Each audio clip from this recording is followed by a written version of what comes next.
Charlotte n'avait presque pas dormi. Dans la pénombre de sa chambre, les minutes s'étiraient comme une punition silencieuse, chacune rappelant l'échéance qui approchait. La confrontation avec Manu n'était plus une idée abstraite, mais une certitude oppressante qui comprimait sa poitrine, l'empêchant de respirer normalement. Depuis plusieurs jours, elle sentait son corps la trahir. Ses mains tremblaient sans raison apparente, son regard fuyait le moindre contact, et chaque son un peu trop brusque la faisait sursauter. Mentir était devenu un réflexe, mais aussi une douleur permanente, comme une blessure qui refusait de cicatriser. Sohan et Marie-Sophie avaient perçu ce malaise avant même que Johanna ne leur annonce la convocation imminente. À l'instant où le nom de Manu fut prononcé, un silence lourd s'installa entre elles. Elles n'avaient rien dit, mais la même pensée les avait traversées, leur fille n'était pas prête. Elle connaissait Charlotte mieux que quiconque. Elle savait reconnaître cette lueur particulière dans ses yeux, celle qui apparaissait lorsqu'elle était au bord de la rupture. Ce n'était plus de la peur ordinaire, mais une panique sourde, née de l'impression de ne plus avoir aucun contrôle sur ce qu'elle avait déclenché. Pendant ce temps, Manu poursuivait son quotidien au commissariat avec une détermination presque mécanique. Il sentait que quelque chose clochait, que les pièces du puzzle refusaient de s'assembler correctement. Les accusations portées contre lui n'avaient jamais tenu debout, et pourtant l'ombre du doute continuait de planer. Alex, lui, avait franchi un cap. Lorsqu'il annonça à Manu l'arrestation de Sibylle Delorme, il ne laissa transparaître aucune satisfaction.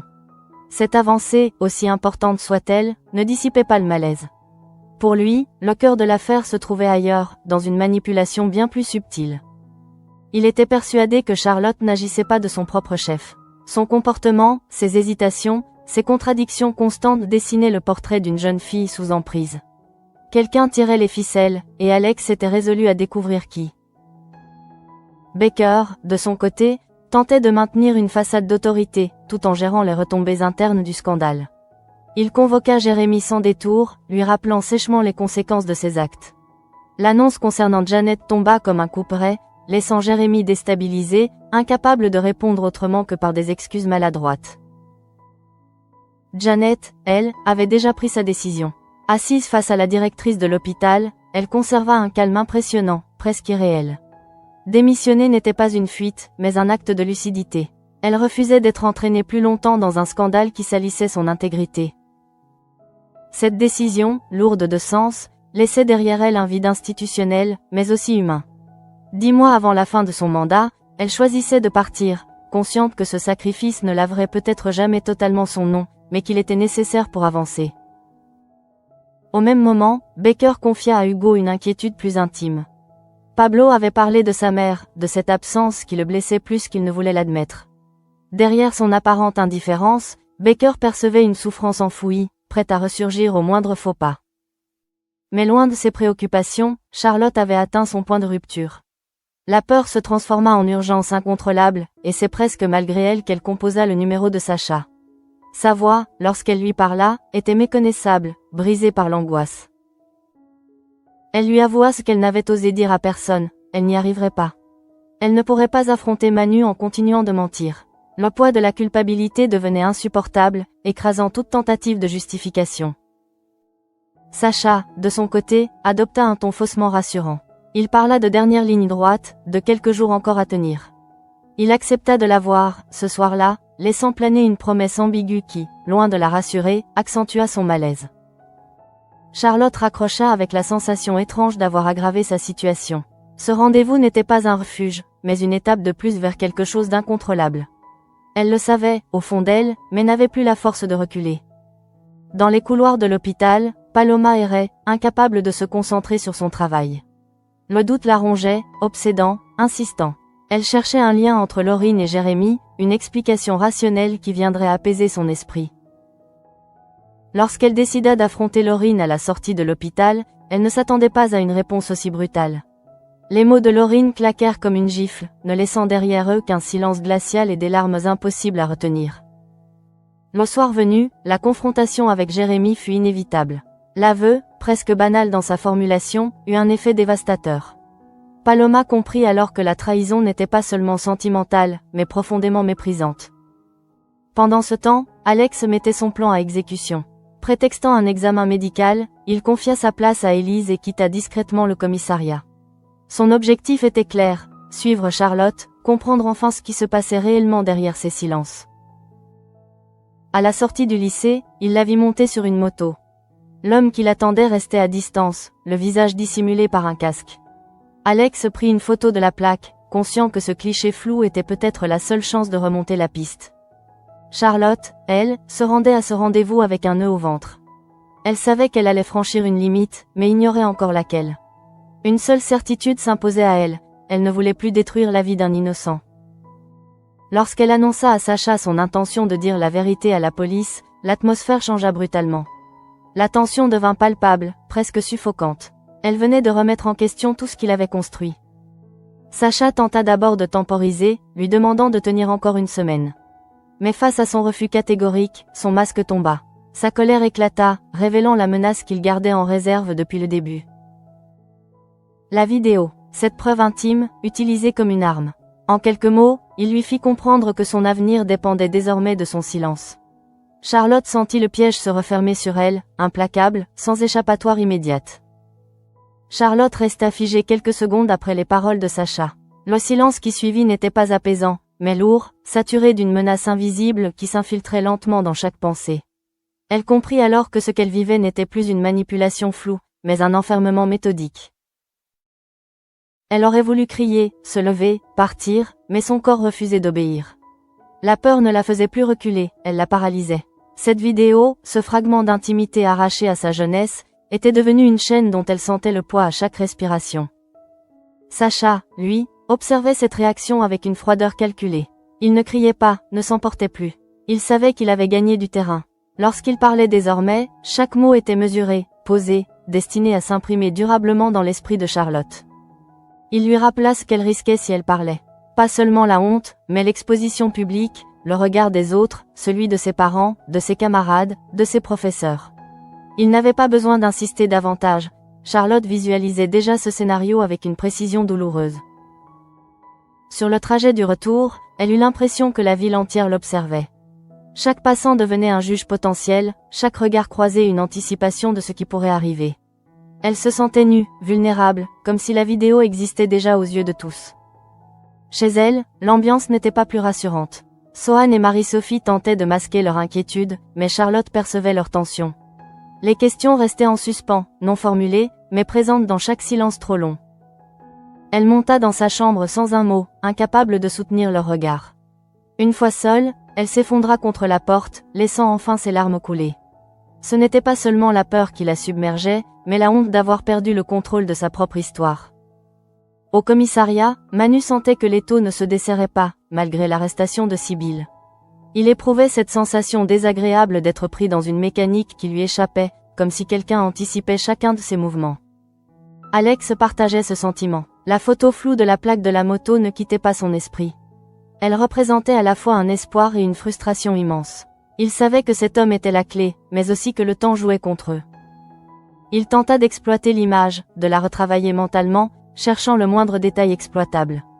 Mais plus il y pensait, plus il comprenait que la réponse ne viendrait pas uniquement d'une enquête classique. Il fallait comprendre l'emprise, pas seulement identifier un suspect. Pendant ce temps, Baker gérait les conséquences internes avec une lassitude palpable. L'affaire Sibylle semblait close pour le procureur, mais Baker savait que les dégâts collatéraux étaient loin d'être réparés. La démission de Janet avait laissé une fracture difficile à combler. L'arrivée prochaine de Clémence Martin comme chef de service provisoire créait déjà des tensions silencieuses. Certains y voyaient une opportunité, d'autres une injustice. Mais personne n'osait encore exprimer ouvertement son malaise, de peur d'aggraver une situation déjà fragile. Janet, elle, faisait ses cartons avec une dignité presque douloureuse. Chaque objet rangé était un souvenir, une preuve de l'investissement qu'elle avait consacré à son poste. Elle savait qu'on se souviendrait d'elle comme d'une victime collatérale, jamais comme d'une responsable. Paloma, de son côté, passait la soirée dans un silence glacial. La confrontation avec Jérémy avait laissé un vide immense, bien plus violent que les cris qu'elle aurait pu pousser. Son mépris l'avait atteinte plus profondément que ses excuses. Elle repensait aux mots de Laurine, à cette lucidité brutale qui avait brisé ses derniers doutes. Être journaliste n'avait pas suffi à la protéger de l'aveuglement affectif. Cette prise de conscience la laissait à la fois humiliée et furieusement lucide. Dans sa chambre, Charlotte tentait de reprendre le contrôle. Elle s'assit à son bureau, fixa son téléphone pendant de longues minutes, hésitant à appeler quelqu'un, n'importe qui. Mais chaque option semblait dangereuse, chaque confession risquait de déclencher l'irréparable. Elle repensa à Manu, à son regard, à sa posture, à cette honnêteté qui contrastait violemment avec le mensonge qu'elle entretenait. L'idée de continuer à l'accabler la rendait physiquement malade, mais la menace de Sacha l'écrasait davantage encore. Cette nuit-là, elle dormit à peine.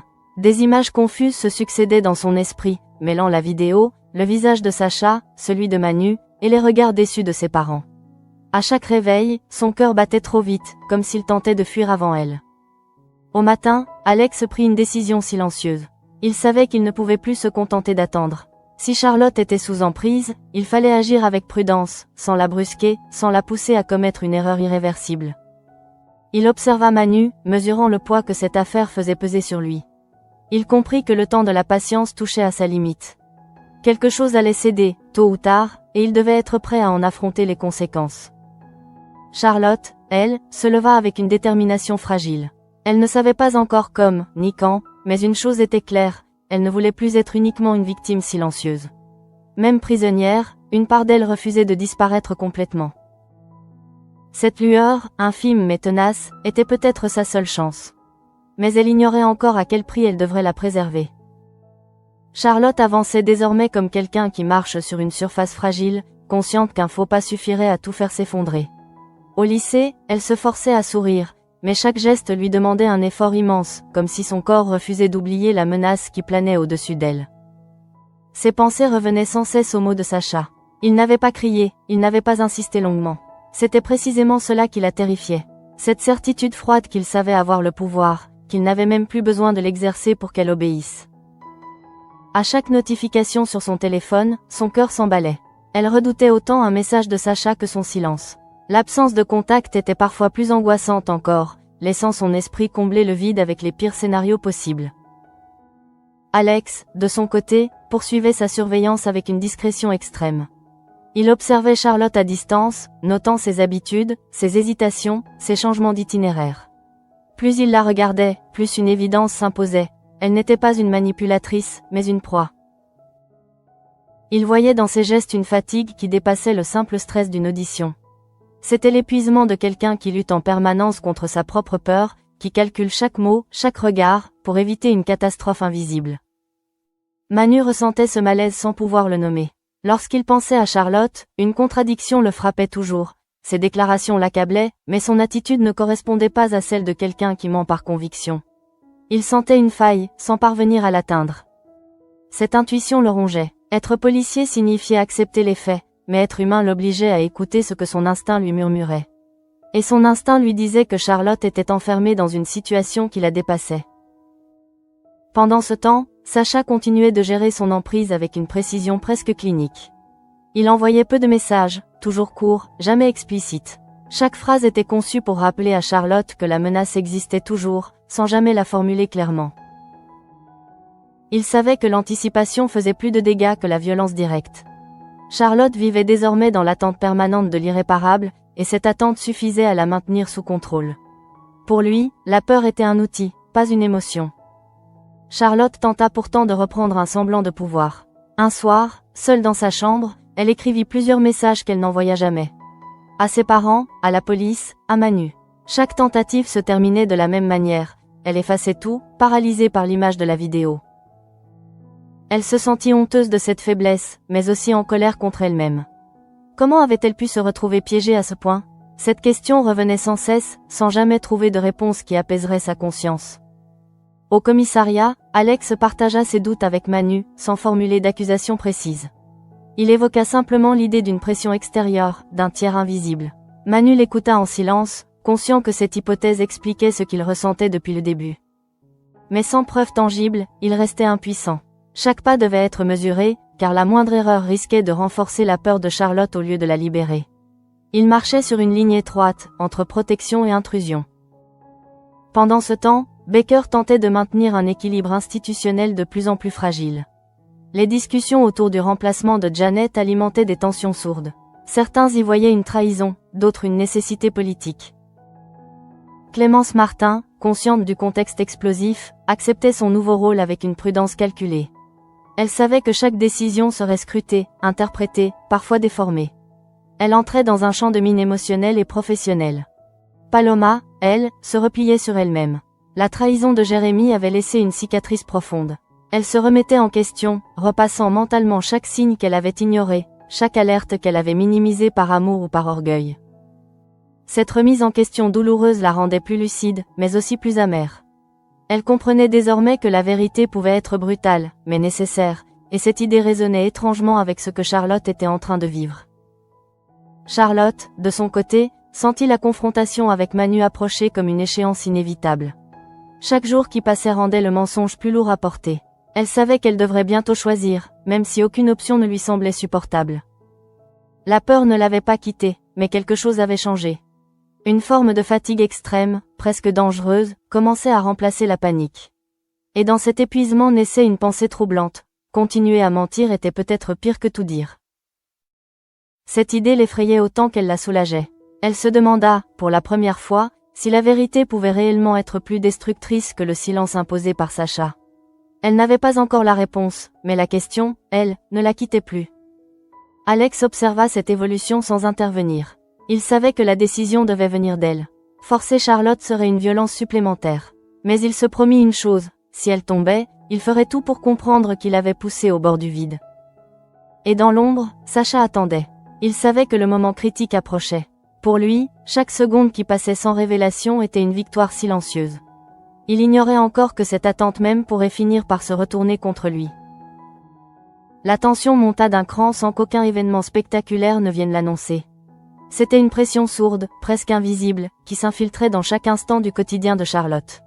Elle avait la sensation que tout se resserrait autour d'elle, lentement mais inexorablement. Alex, désormais, ne se contentait plus d'observer. Il commençait à recouper mentalement chaque détail, les horaires, les déplacements, les silences de Charlotte. L'homme à moto ne quittait plus son esprit. Ce flou sur la plaque devenait une obsession, une pièce manquante qui empêchait l'ensemble de prendre sens. Il savait que suivre Charlotte comportait un risque. Le moindre faux pas pouvait alerter celui qui la contrôlait. Pourtant, rester passif était devenu impossible. Il sentait que l'emprise s'intensifiait et que le temps jouait en défaveur de la jeune fille. Charlotte, elle, ressentait cette surveillance sans en comprendre l'origine. Elle avait l'impression d'être observée, non seulement par Sacha, mais par quelque chose de plus diffus, plus inquiétant. Cette sensation renforçait son malaise, l'empêchant de se sentir en sécurité où que ce soit. Lorsqu'elle croisait Manu, son cœur se serrait. Elle évitait son regard, consciente que chaque seconde passée face à lui fragilisait le mensonge qu'elle s'efforçait de maintenir. Elle craignait autant de parler que de se taire, prisonnière d'un dilemme insoluble. Manu percevait ce trouble avec une acuité douloureuse. Il n'insistait pas, mais son silence devenait pesant. Chaque interaction avortée renforçait son sentiment d'injustice, mais aussi sa compassion naissante pour Charlotte, qu'il devinait en grande détresse. Sacha, de son côté, commençait à montrer des signes d'impatience. Il sentait Charlotte lui échapper mentalement, même si elle continuait d'obéir. Cette obéissance sans conviction l'agaçait, car elle signalait une fragilité nouvelle dans son emprise. Il intensifia alors sa présence, multipliant les rappels subtils. Rien de frontal, rien de directement menaçant, mais une succession de messages et de rendez-vous qui maintenaient Charlotte dans un état d'alerte permanent. Il voulait la garder sous tension, l'empêcher de réfléchir. Cette stratégie produisit l'effet inverse. Charlotte se sentit acculée, mais aussi étrangement lucide. Elle comprit que cette escalade signifiait une chose, Sacha avait peur. Non pas de la police, mais de la perdre comme instrument de son plan. Cette prise de conscience lui donna un souffle nouveau, aussi fragile soit-il. Elle commença à envisager l'idée que son bourreau n'était pas aussi intouchable qu'il le prétendait. Mais cette pensée restait dangereuse, car elle pouvait l'inciter à commettre une imprudence fatale. Au commissariat, Alex décida de pousser plus loin ses investigations, sans en référer officiellement. Il savait que l'institution, déjà fragilisée par les récents scandales, ne suivrait pas une intuition sans preuve. Il devait avancer seul, ou presque. Il confia néanmoins ses doutes à Élise, sans entrer dans les détails. Il avait besoin d'un relais discret, quelqu'un capable de couvrir certaines absences sans poser de questions. Élise accepta, percevant la gravité de la situation sans la comprendre entièrement. Pendant ce temps, Baker tentait de colmater les brèches. Les conséquences de la démission de Janet continuaient de se faire sentir, tant sur le plan humain que professionnel. Chaque décision semblait désormais lourde de sens, comme si l'hôpital était devenu un miroir du chaos ambiant. Paloma observait tout cela à distance, marquée par sa propre chute sentimentale. Elle se reconnaissait, malgré elle, dans le combat silencieux de Charlotte.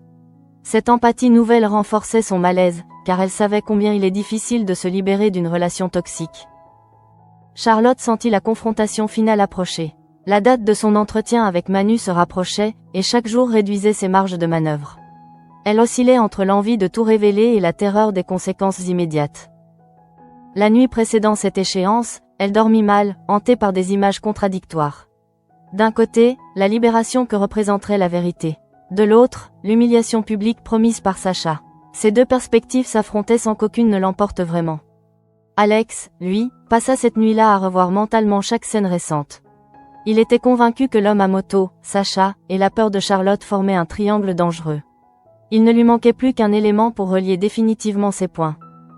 Et tandis que chacun avançait vers ce point de non-retour, Sacha commençait à perdre ce qu'il chérissait le plus, le contrôle absolu de la situation. Cette perte, encore imperceptible, annonçait un basculement imminent. Charlotte se réveilla avec la sensation que quelque chose avait définitivement basculé. Ce n'était plus seulement de la peur ou de la fatigue, mais une lucidité douloureuse qui l'empêchait de se réfugier dans l'illusion. Elle savait que le temps ne jouait plus en sa faveur, et que chaque heure la rapprochait d'un choix irréversible. Sacha, de son côté, sentait cette résistance nouvelle. Elle était subtile, presque imperceptible, mais suffisante pour l'irriter profondément. Il n'aimait pas perdre l'ascendant, encore moins sentir que son emprise devait être constamment renforcée pour rester efficace. Il la contacta plus tôt que prévu, prétextant un simple besoin de vérifier qu'elle tenait bon. Derrière ce ton faussement détendu se cachait une inquiétude réelle. Sacha voulait s'assurer que la peur faisait toujours son travail, qu'elle n'avait pas trouvé un refuge intérieur. Charlotte répondit, mais ses mots manquaient de conviction. Elle parlait par automatisme, consciente que chaque échange renforçait la prison invisible dans laquelle elle se trouvait. Pourtant, une part d'elle observait désormais la situation avec un recul nouveau, presque dangereux. Elle comprenait mieux la mécanique du chantage. La vidéo n'était pas seulement une menace, mais un levier psychologique destiné à la maintenir dans un état de soumission constante. Tant qu'elle craignait l'exposition, Sacha conservait le pouvoir. Cette prise de conscience ne la libérait pas, mais elle lui offrait une clarté brutale. Elle savait désormais que continuer à obéir ne ferait que prolonger son calvaire.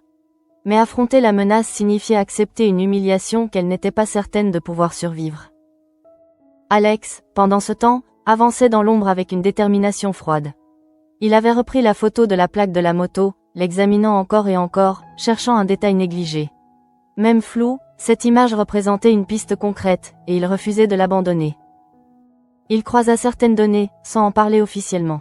Ce travail officieux lui rappelait combien les enquêtes les plus cruciales se jouaient souvent en marge des procédures, là où l'intuition et l'observation prenaient le pas sur les protocoles. Manu, lui, se préparait à la confrontation avec Charlotte avec un mélange de lassitude et d'appréhension. Il savait que cet entretien serait décisif, non seulement pour l'enquête, mais aussi pour sa propre survie professionnelle. Chaque mensonge supplémentaire risquait de l'enfoncer davantage. Il se surprit à espérer, malgré lui, que Charlotte craquerait. Non par faiblesse, mais par besoin de vérité. Cette attente le mettait mal à l'aise, car elle révélait à quel point il dépendait désormais d'une adolescente prise dans un jeu qui la dépassait. Charlotte, de son côté, ressentait ce poids avec une intensité croissante. À mesure que l'échéance approchait, son corps réagissait violemment. Nausées, vertiges, palpitations. Le stress ne se contentait plus d'envahir son esprit, il s'installait physiquement. Elle tenta une dernière fois de se projeter dans l'après. Que se passerait-il si elle parlait? Elle imaginait les regards, les jugements, la perte de contrôle total sur son image. Mais elle imaginait aussi, brièvement, le soulagement de ne plus mentir. Cette projection fut interrompue par un message de Sacha. Quelques mots seulement, mais suffisants pour la ramener à la réalité. Il lui rappelait implicitement que la décision ne lui appartenait plus vraiment, que toute tentative de rébellion aurait un prix immédiat. Cette fois, Charlotte sentit la colère monter. Pas une colère explosive, mais une rage sourde, née de l'injustice et de l'humiliation. Elle comprit qu'elle n'était pas seulement victime, mais aussi utilisée comme un outil pour détruire un homme innocent. Cette pensée la bouleversa plus que la menace elle-même. L'idée de continuer à accabler Manu lui devint insupportable. Elle ne voulait plus porter cette responsabilité, même si cela signifiait affronter les conséquences personnelles. Alex, en observant Charlotte de loin, perçut ce changement d'attitude. Il ne savait pas encore ce qui se jouait exactement, mais il comprit qu'elle se rapprochait d'un point de rupture. Cette intuition le poussa à accélérer, malgré les risques. Il savait que le chantage atteignait son paroxysme lorsque la victime commençait à envisager la désobéissance. C'était à ce moment précis que les bourreaux révélaient leur véritable visage. Et Alex pressentait que Sacha n'y ferait pas exception. Charlotte passa la soirée dans un état d'hypervigilance. Chaque bruit la faisait sursauter, chaque vibration de son téléphone la ramenait à la menace suspendue au-dessus d'elle. Elle se sentait à la fois épuisée et dangereusement lucide.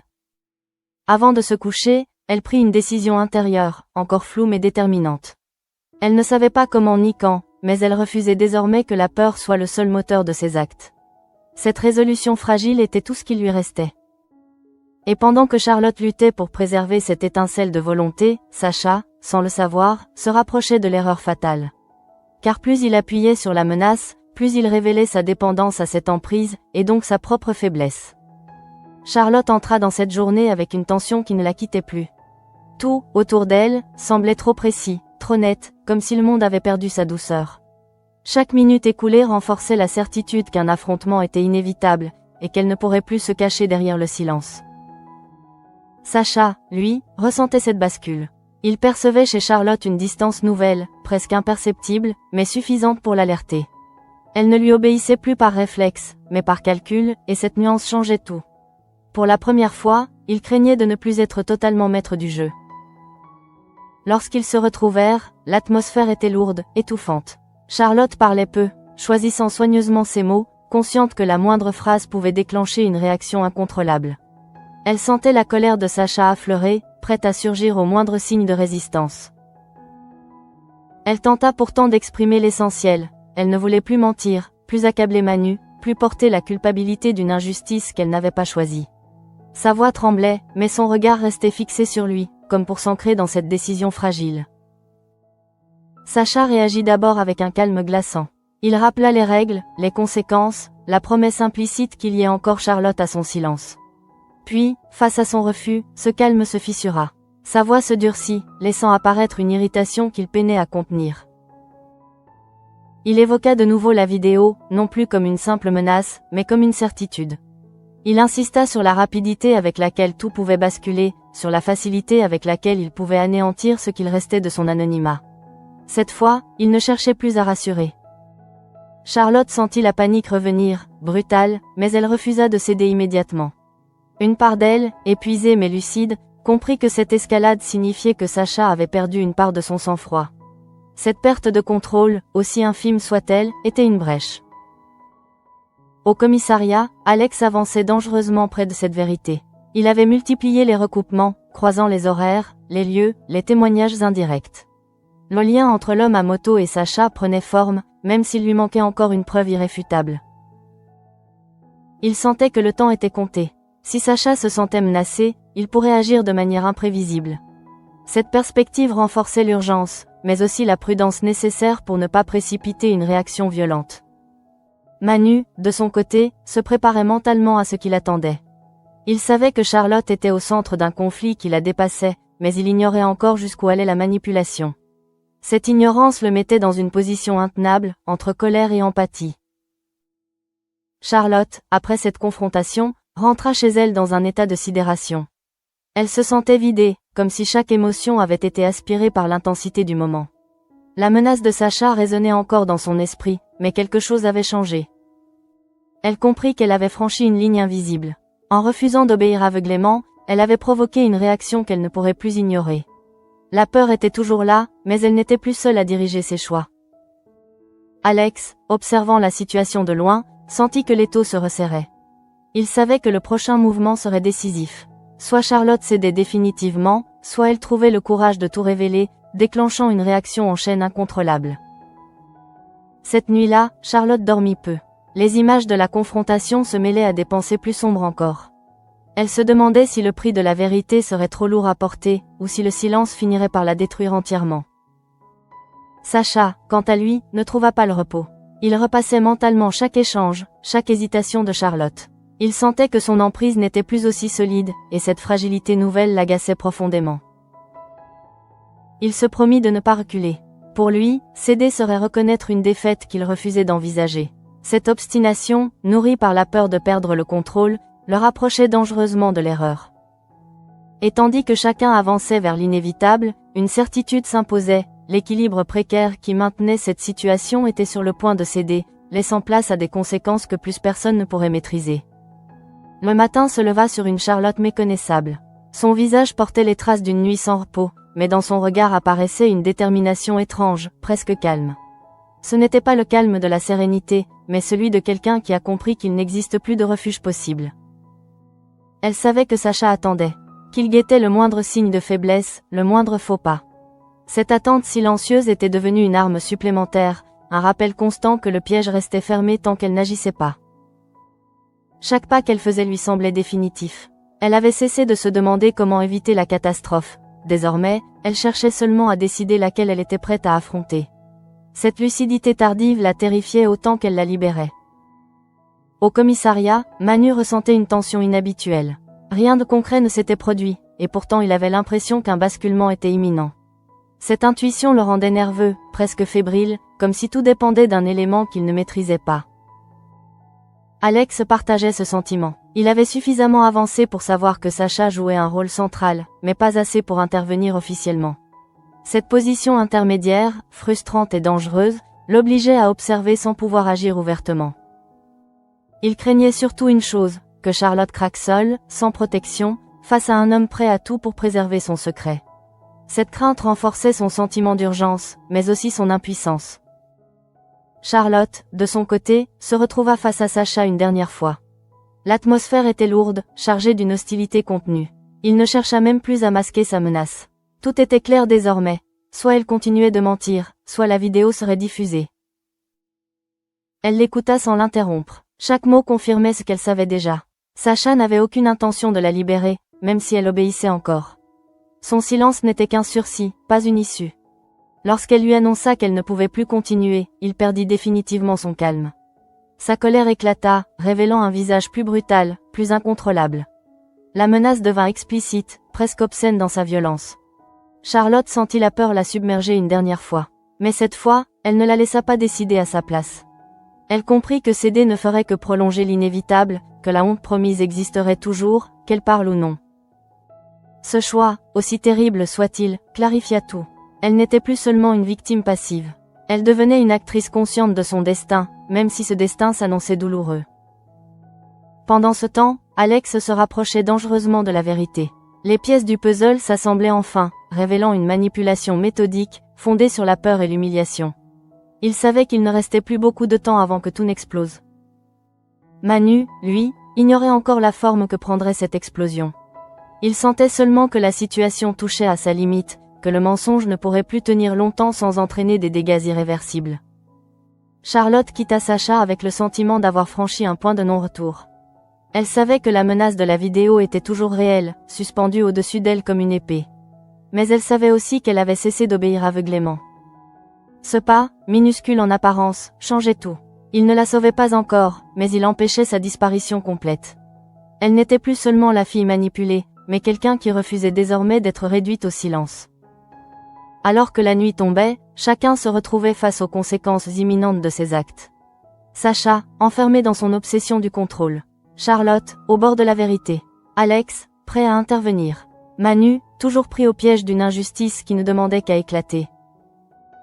Rien n'était encore résolu, mais une certitude s'imposait, le mensonge avait atteint son point de rupture, et la suite ne pourrait être que violente, qu'elle prenne la forme d'une révélation ou d'une destruction publique.